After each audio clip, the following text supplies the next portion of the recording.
Hello mga kabibig! Welcome back sa ring bagong YouTube channel. Ito ang pinakamaingay na YouTuber sa balat ng YouTube.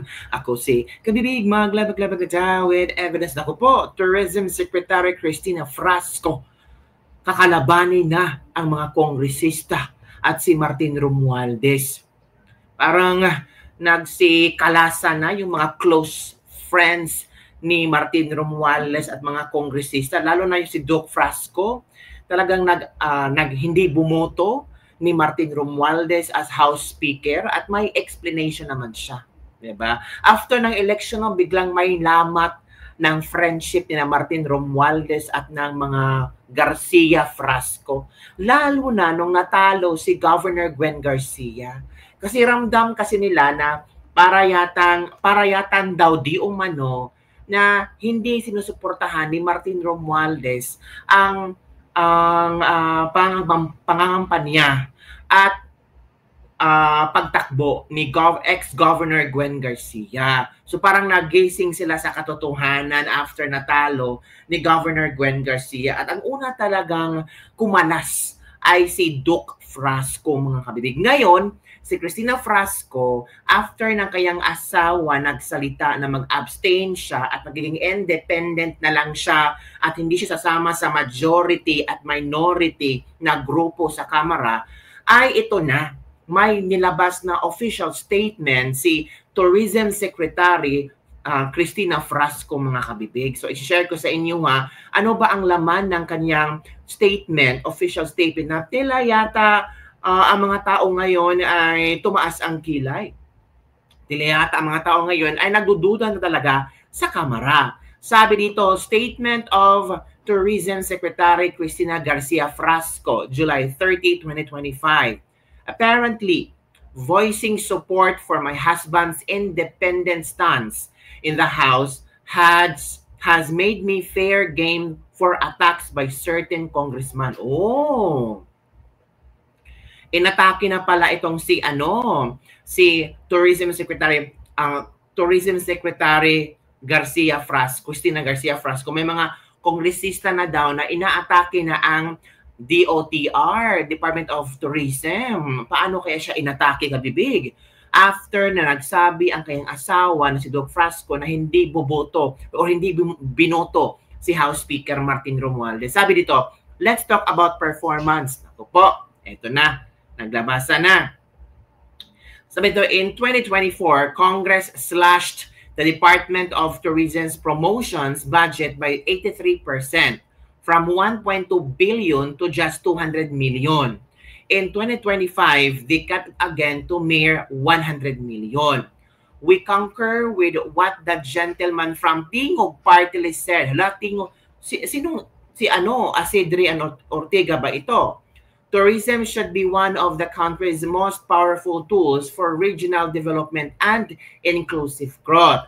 This prompts us to ask representatives Cedri and Ortega, why does Congress continue to cut the budget of an industry that not only creates millions of jobs but also contributes trillions to our economy? Oh, may punto naman talaga si Frasco, no? From 1.2 na slash ito ng ng Kongreso at binigyan lang sila ng 200 million. O gamitin yung 200 million na yan. Bahala na kayo sa mga promotion nyo. In 2025, from 200 million, sinash into 100 million. So, bahala na kayo sa 100 million. Ang tanong, paano nila gagampanan ang mga trabaho and to promote Philippine tourism kung every now and then, every year, sinaslash ng kongresista? Diba? We remind you that with just 200 million, tourism generated 3.86 trillion in international and domestic visitor receipts. Wow! Grabe ang taas ng return of investment.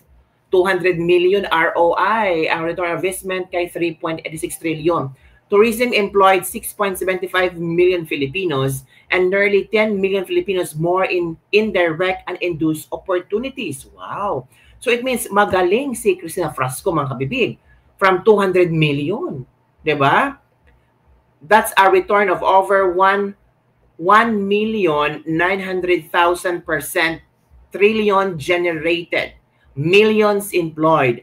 No ghost, no waste, just results. Nako, sino pang pinariringgan ni Christina ng no ghost, walang espiritu. Walang mga ghost na mga employees, walang sinayang, at resulta lang ang ibinigay ng Department of Tourism. Sino kayang pinariringgan niya ng no ghost employees? Nako po. Talagang hinay-hinay ng pinakli ang libro ng katotohanan. Hinay-hinay ng niyagyag ang katotohanan ng mga taong ito. Parang malapit na kasi ang 2028. So kailangan talagang mag-alsabaluta na at hahanapin ang katotoong istorya. Ay. With that same limited budget, we welcome 5.95 million foreign tourists competing against neighboring countries with multi-million-dollar marketing allocation. So tama din naman ang hinaing ni Christina Garcia Frasco, di ba? Congress holds the power of the purse, but when that power is used to defund and punish a top economic driver like tourism, it directly harms our country and our people. To quote the President Sona, mahiya naman kayo. Nako! Ang mga kongresista, pinariringgan na ni Christina Garcia Frasco. Mahiya naman kayo, agoy-koy. Ang sakit naman yan, para yatang sinampal ng left and right ang mga kongresista. Mahiya naman kayo. Ito pala yung ginawa nyo sa Department of Tourism, di ba? From 1.2 billion, you slashed to 200 million, and 2025, 100 million na lang ang ibinigay nyo for tourism's promotions budget. Pero nagtala sila ng 3.86 trillion. Ano ba ang ginawa ni Bongbong? Bongbong, hindi mo ba ito nakita? Diba? Grabe no, mahiya naman kayo. Wala silang ghost employees. Walang nasayang.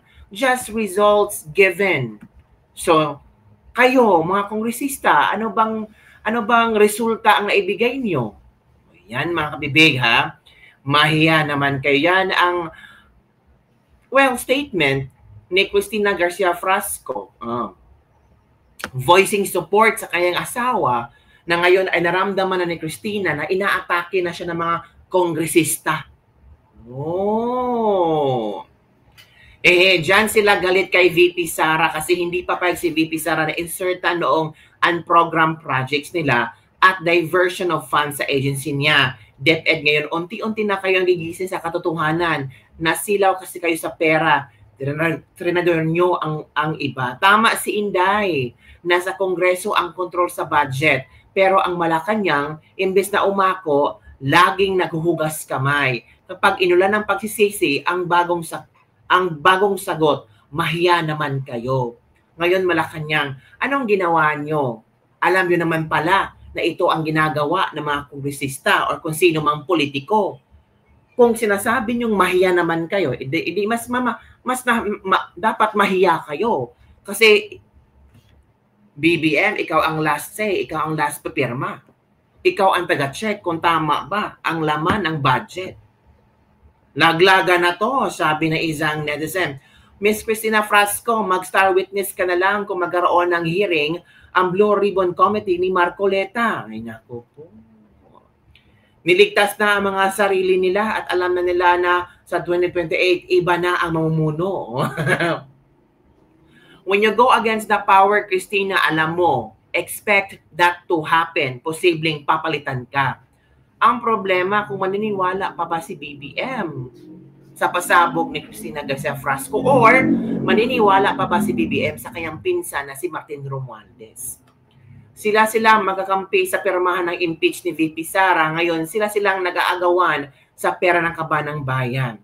Mga congressman at lahat ng taong gobyerno, nandyan po kayo dahil sa pagtitiwala ng mga Pilipino. Pero ito na, nagkabistuhan na. Diba, kabibig? So, yan na ngayon, kabibig. Nagsisimula na ang pagbabaliktad ng mga noon ay kakampi, ngayon ay pwede ng kalaban.